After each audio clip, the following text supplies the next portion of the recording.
¿Cómo surge la necesidad de una diócesis para San Rafael, Guízar y Valencia? Una primera visita a estas tierras, que fue en el norte del estado de Veracruz, le bastó a don Rafael para darse cuenta de la imposibilidad de una atención pastoral debida. A principios de 1922 se le consulta sobre la oportunidad de una diócesis en Huejutla, pero él ya había meditado en otro proyecto. Me parece, contestó, una idea magnífica, y me atrevo a sugerir la creación de otro proyecto en Papantla. Ambos fueron aprobados, y así pues propuso y obtuvo de la Santa Sede la erección de la nueva diócesis de Papantla, desmembrada de la entonces vasta diócesis de Veracruz y de Tampico. Recibió notificación del ilustrísimo Monseñor don Tito Crespi, encargado de la Delegación Apostólica de México, en la cual le comunicaba: ha llegado a nuestro poder bajo el sello de plomo las letras apostólicas expedidas el 24 de noviembre de 1922 relativas a la erección de la nueva diócesis de Papantla. En las mismas letras se delegaba a Monseñor Tito para la ejecución de todo lo que en ella se prescribe, y se le da la posibilidad de subdelegar, y delega a Monseñor Guízar. Desde que se aprobó el proyecto de la nueva diócesis de Papantla, comenzó a formar con su vicario general los planos de esta, delineó sus linderos, escogió el candidato para obispo, a Monseñor Corona. Él lo consagró y fue a darle posesión de su obispado en Papantla. De este modo, comenzó la vida independiente, autónoma de la diócesis de Papantla en la zona norte del estado de Veracruz únicamente, siendo la segunda iglesia particular en el territorio veracruzano, justamente entre la promulgación de una de las constituciones más hostiles a la Iglesia Católica y el inicio de su conflicto con el Estado mexicano. El 24 de noviembre de 1922 nace la diócesis de Papantla. Pero, ¿por qué la sede y la catedral de Papantla a Teciutlán? La persecución religiosa que perpetuaba el señor presidente de la República, Plutarco Elías Calles, en todo el país durante los años de 1924 a 1928, era secundada por algunos gobernadores, llegando con toda su crudeza al estado de Veracruz.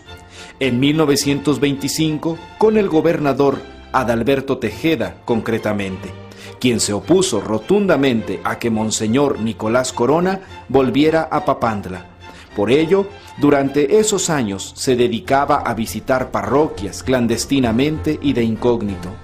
Los enemigos de la Iglesia en México, en un proyecto de ley signado con el número 197, delimitaban el número de sacerdotes, uno para cada 100,000 habitantes católicos.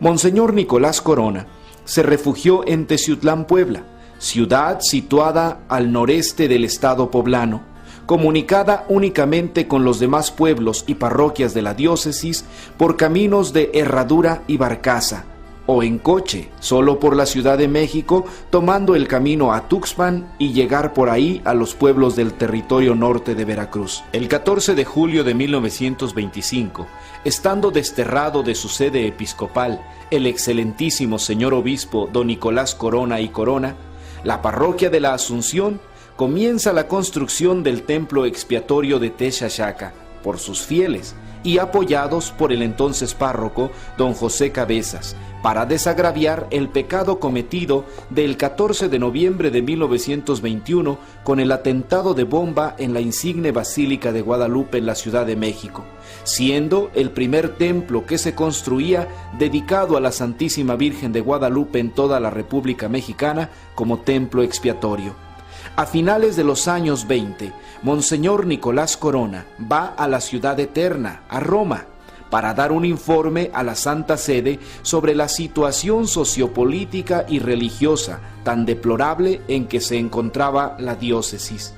Pidió a la Santa Sede las parroquias de Nuestra Señora de la Asunción de Teciutlán y Santiago Apóstol de Hueytamalco, así como de San José en Acateno, Puebla, de manera simultánea, que éstas pasaran los derechos de la sede a la sede episcopal que se había dado a la ciudad de Papantla, Veracruz, a su similar de Teciutlán, Puebla.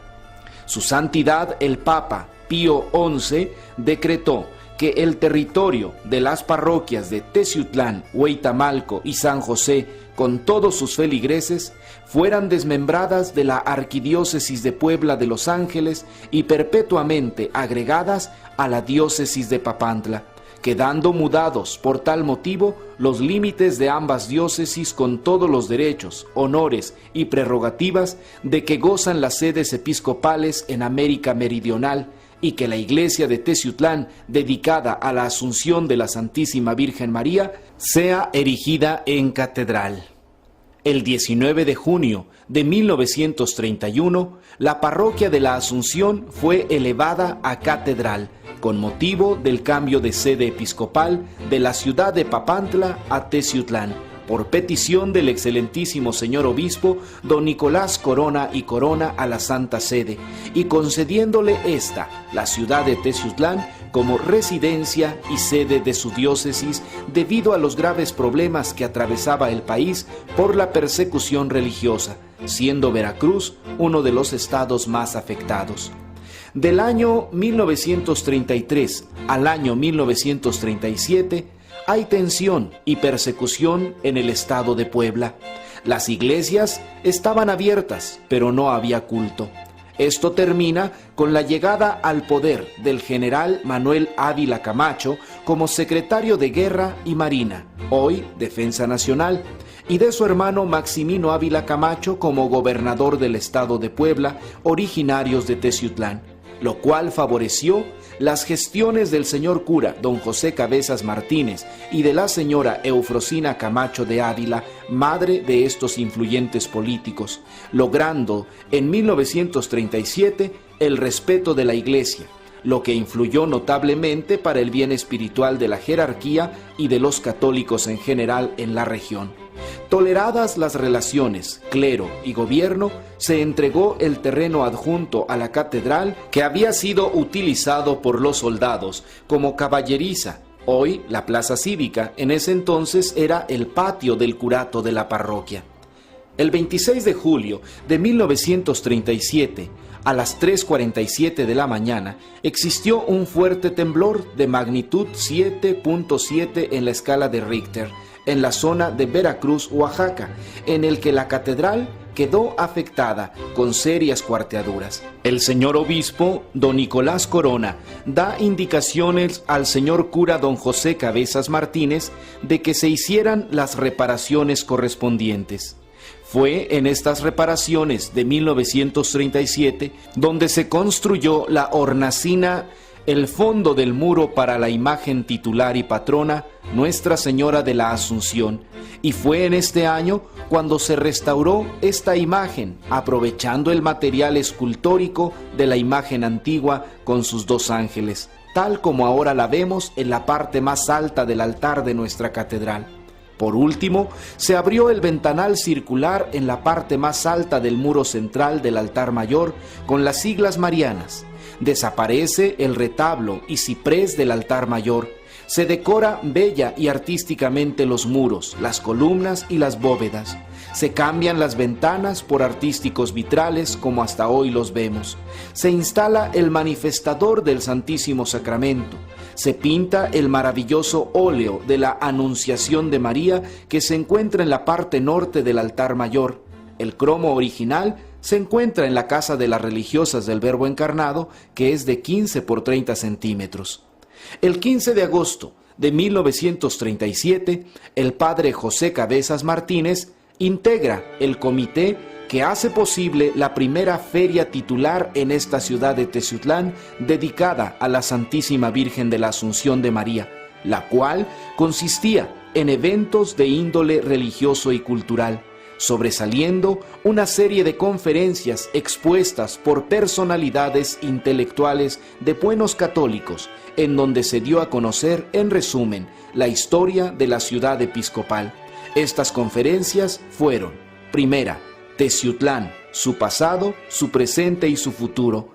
dada por el profesor Ángel Pérez. La segunda, la mujer teciuteca, su carácter, su dignidad y su prestigio, dada por la señora Rosa